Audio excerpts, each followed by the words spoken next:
Picture yourself alone in a room. No lion, no knife, no falling rock. Just silence and the quiet suspicion that everyone left without telling you. Your heart rate climbs anyway. Your stomach tightens. Why does your body react like it's in danger when nothing here can actually hurt you? For most of human history, the scariest thing was never the predator crouched in the grass. It was the tribe walking away without you. Your ancestors did not survive the Pleistocene through claws, speed, or size. They had none of those. What they had was each other. A human alone on the savannah, cut off from the group, was already dead. It just hadn't caught up with him yet. No shelter, no shared watch through the night, no one to help carry water, fend off a hyena, or split a kill 20 ways so everyone eats. Exile was not an inconvenience, it was a death sentence with a delay. So evolution did something clever. It didn't just make you fear the obvious dangers, the teeth and the claws. It wired you to fear something quieter and, in the long run, far deadlier: being cast out. This is why a cold silence from a friend can wreck your whole afternoon. This is why being left unread spins your thoughts in circles. This is why a group photo you weren't invited to feels like a small betrayal, even if you can't say exactly why. Your brain isn't overreacting. It's running code that's 100,000 years old.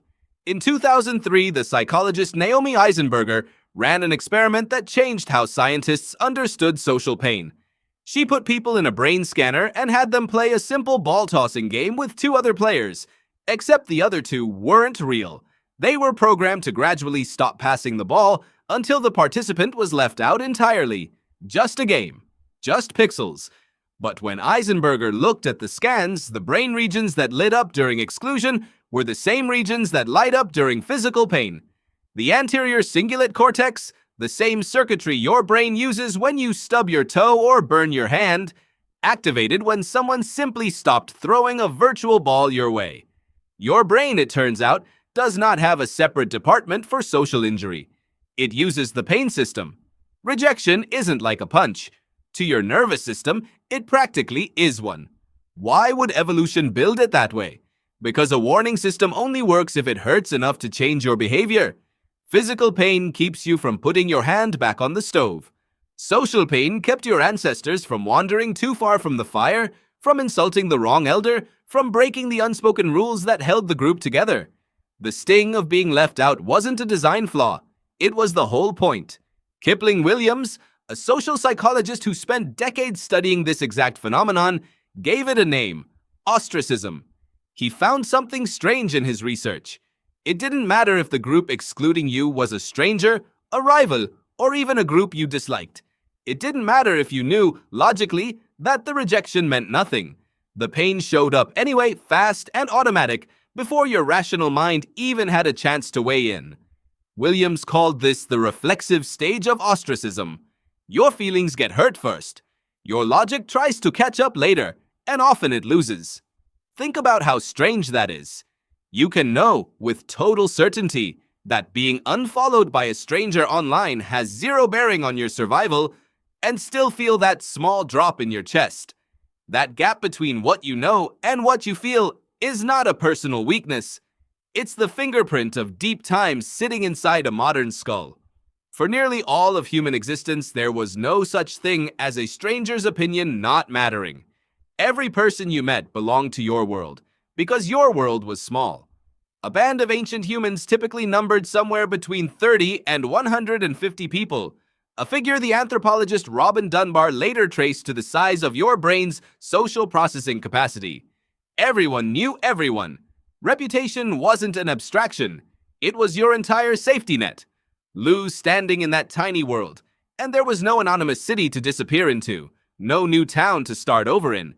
There was only the group, and whatever lay beyond it, which was mostly nothing good.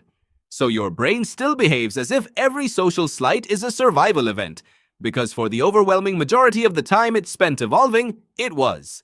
Here's the part that should genuinely unsettle you.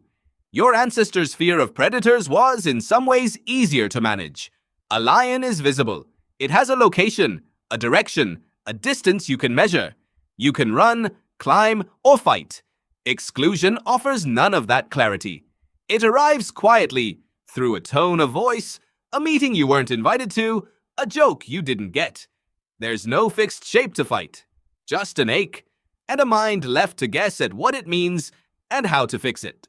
This is likely why social anxiety, loneliness, and the fear of judgment can feel so disproportionately heavy compared to more concrete dangers in modern life. You are, statistically, safer today than any human in history. Fewer predators, fewer famines, fewer roaming threats in the dark. And yet the oldest alarm system in your brain doesn't know that. It only knows one thing. Don't get left behind. Consider what this means for something as ordinary as checking your phone. That flicker of unease when a message goes unanswered for hours isn't really about the message. It's an ancient tripwire, mistaking silence for abandonment. Consider the anxiety before walking into a party alone, the disproportionate sting of a joke at your expense, the way one critical comment can outweigh 100 kind ones in your memory. None of that is irrational. It's a survival mechanism, still running, still convinced the tribe might leave without you. Even the structure of modern loneliness reflects this old design. Chronic isolation doesn't just feel bad. Researchers have linked it to measurable increases in inflammation and cardiovascular strain, the body treating disconnection the way it once treated a physical wound that needed urgent attention. Your ancestors' bodies braced for exile by lowering the immune system's guard on wound healing and diverting resources elsewhere. Because in the ancestral world, exile usually preceded injury. Alone meant unprotected. The body still runs that old calculation, even now when being alone on a Friday night mostly just means a quiet apartment. There's another layer to this that most people never stop to consider. Predators, at least, were an external threat. You could point at the danger. You could warn someone else about it. Ostracism is different because the danger often comes wrapped in ambiguity. Was that comment a joke or a warning shot? Was that missed invitation an oversight or a message? Your ancestors couldn't afford to guess wrong. A misread signal of rejection, caught early, could sometimes be repaired with an apology, a favor, a show of loyalty. A signal ignored until it hardened into full exile usually couldn't be undone at all. So your brain learned to scan constantly for the earliest, faintest signs of disapproval, long before anything became official. That's why you can replay a single flat tone of voice for hours, hunting for what it meant. You're not being paranoid. You're running a threat detection system tuned for a world with zero margin for error. This same wiring explains why praise from 100 people can vanish from memory while a single piece of criticism lingers for years. Psychologists sometimes call this asymmetry the negativity bias, and it makes perfect sense once you consider what was actually at stake. Missing a compliment cost your ancestors nothing. Missing a warning sign of social rejection could cost them everything. So the brain allocates attention unevenly on purpose. It underweights the safe signals and overweights the dangerous ones, because for most of human history, that imbalance kept people alive long enough to reproduce. It's worth pausing here to notice how strange your emotional inheritance really is.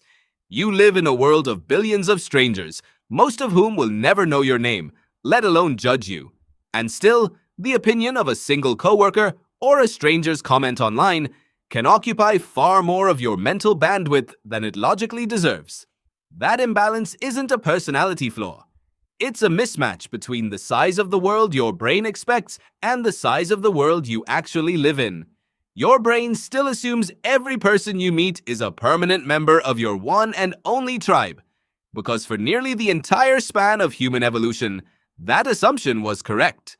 None of this means you're broken or oversensitive or weak for feeling the sting of exclusion. It means you're carrying a piece of software built for a world where the tribe was everything and the wilderness outside it was nothing. Your nervous system never got the memo that cities, phones, and strangers changed the rules. It's still guarding the fire, still counting who's sitting around it, still flinching when someone seems to drift toward the dark beyond the circle. So the next time silence from someone feels heavier than it should, or being left out of something small aches more than logic says it should, remember what you're actually feeling. Not weakness, not fragility, an alarm built over 100,000 years, still doing its ancient job. Because somewhere underneath all your modern comforts, A much older version of you is still listening for footsteps walking away, and still afraid, more than anything else, of being the one left behind.